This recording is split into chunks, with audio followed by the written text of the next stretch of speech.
Coucou, aujourd'hui je vais vous montrer comment est-ce qu'on sépare les bulbes. Donc là on va avoir des bulbes de ciboule de Chine.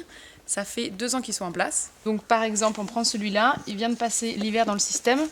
Il n'a pas eu besoin d'eau parce qu'en hiver il est rentré en dormance, c'est-à-dire que le feuillage est mort. Et assez difficile à faire sortir parce que comme vous voyez on est parti d'une graine qui avait donné une plante et maintenant il y a 1, 2, 3, 4, 5, 6, 7, bon. Il va y avoir une quinzaine de bulbes à peu près.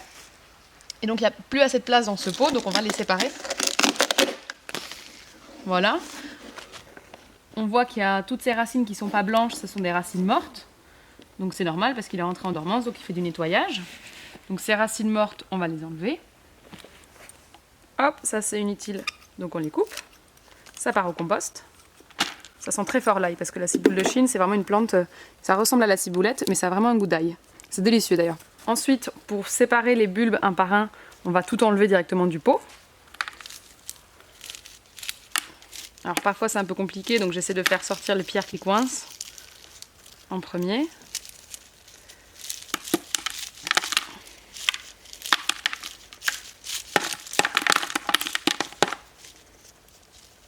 Voilà, jusqu'à ce que tous les bulbes viennent.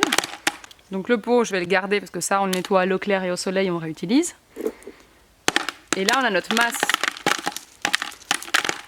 On a notre masse de bulbes qu'on va séparer. Voilà, donc encore une fois, je coupe les racines qui ne servent plus à rien. Voilà, comme ça va repartir. Il ne faut pas s'inquiéter, il ne faut pas hésiter à couper.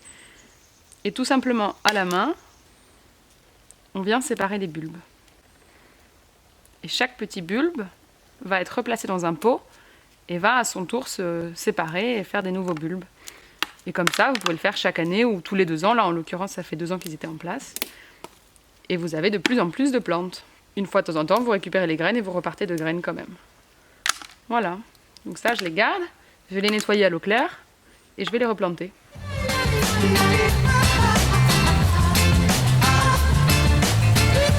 On peut d'ailleurs en profiter pour enlever tous les œufs des petites bêtes indésirables qui sont logés dans les racines. Alors celui-là, on jette direct quoi. C'est que de la vermine.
Et voilà, j'espère que ça vous a plu. En tout cas, que ce soit en hydroponie ou en terre, c'est la même chose. Et je vous dis à la prochaine.